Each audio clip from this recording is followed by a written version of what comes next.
Hey y'all, welcome back to Gish Gets Fed. Today's video is going to be 3 of my favorite make ahead vegan breakfast. This first one is going to be some peach cobbler overnight oats, and I won't be going over every single measurement in this video. I'm just going to kind of walk you through how to do it. There will be a link down below to the blog post where you can find all of these measurements. So the first thing I'm doing is just cutting up a peach. Now you can peel this if you want to all the way. I kind of just get most of the peel off. I don't mind the peel, but if that's a texture you're not a fan of, you can feel free to totally remove the peel, but it's up to you. So we're just going to go ahead and dice this into small little bite-sized pieces, totally to your preference. So once you get all of those diced up, we're going to go ahead and just get out a bowl to start making the overnight oats. So you can use a glass jar, but I just showed you in this bowl kind of how I layer it all together. So you're basically going to do a 2-to-1 liquid to oats ratio.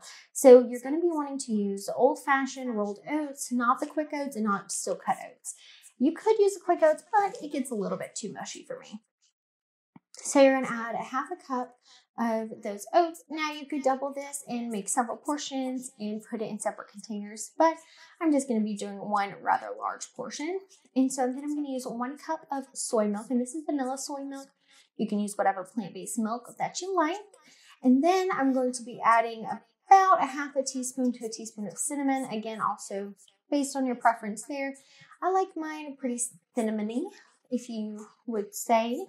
And then I'm also going to be adding to this just a dash of salt, just a little bit, as well as about a teaspoon of vanilla extract. And I love vanilla extract in this. I think it really brings out the flavors. So once you've got that in there, then I'm going to be adding a tablespoon of chia seeds. Now, again, this is optional. You could use flax seeds as well, but I really like the consistency and the crunch that the chia seeds give. And then I'm going to be adding 1 lightly packed tablespoon of brown sugar as well. And then you can stir that up or shake it all up together if you like.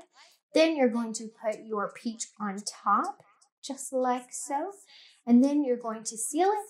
Put it in the fridge overnight, at least 2 hours. You know, if you get up super early, you can even make this in the morning before work, and then it'll be ready later. But I like for mine to sit overnight, and then I will show you guys what it looks like the next day. Just stir it up, and you're ready to eat. You could also heat this up, but I'm not a warm oatmeal kind of girl, so we're just going to eat it as is. The next one, and we're going to ignore the phone in the corner, is going to be a banana bread. So you're going to start with 4 very ripe bananas. The riper the better, and they have a couple of brown spots, but that's totally fine. And then you're just going to put those in a large mixing bowl, and you're going to mash them with the back of a fork until they are nice and smooth. There can be a few little chunks, but you don't want any big chunks in them. So it's going to take a few minutes to mash them with a fork, but the riper they are, the easier it will be to mash them.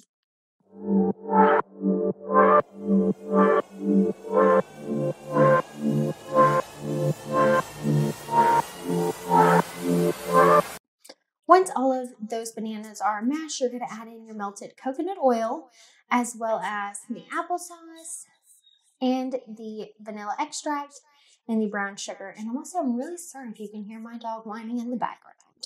But you're basically just going to add all your liquidy kind of ingredients. The brown sugar also just mixes in really well. So you're going to go ahead and add that in at this time as well. And then you're just going to stir all of that together.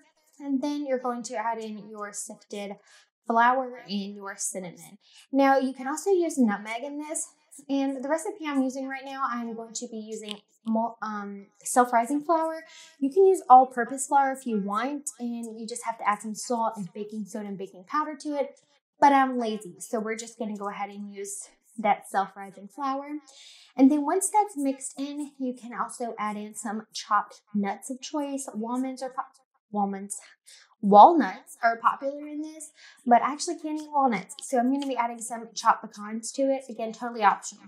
The big thing with banana bread is you don't want to overmix it. You're just going to mix in that flour just until it comes together and then fold in those pecans.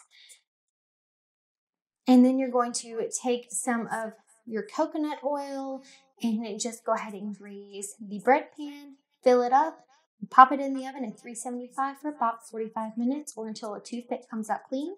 So I'm going to show you guys how to do this. Oh, and I also did decide to top it with a little bit of extra pecans and some sugar as well.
the magic of editing, it is all done. Once it's cooled, you just kind of want to leave it in that pan for a little bit, and then you can slice it right up. I always go for the end piece. It's my favorite. Oh, look at that steam. I didn't let it cool long enough, but I seriously could not wait to dig into this. Look how fluffy that is. If my camera would like to focus, there we are. Super delicious, super filling, and you could put some vegan butter on there if you want to, be a little bit extra with it, but I would just heat it up in the mornings as is. My husband absolutely loved this as well. It's a really good snack, but I also like to eat it for breakfast a lot. And like I said, super filling. It's not the best for you, but you can make it work into your diet, even with weight loss. I actually eat very light lunch and dinners, so my breakfast is one of my bigger meals. So I'm okay with a little bit extra calories. This next one I'm calling the Sweet Potato Delight. This is inspired by Plentiful Kiki, and you're just going to start by putting sweet potatoes of choice in the air fryer. I know those don't look like sweet potatoes, but they're Korean sweet potatoes. It's what I had, so that's what we're going to use it. And I've got it on 390 for 30 minutes, and then I'll just get them out and shake it halfway through until they're ready to go. I don't poke them or anything like that. Then just put them in a plastic bag in the fridge until the day of. Once it is the day that you want to eat your sweet potato meal, you're just going to go ahead and take the peel off. Again, these are Korean sweet potatoes, so they're white on the inside, purple on the outside.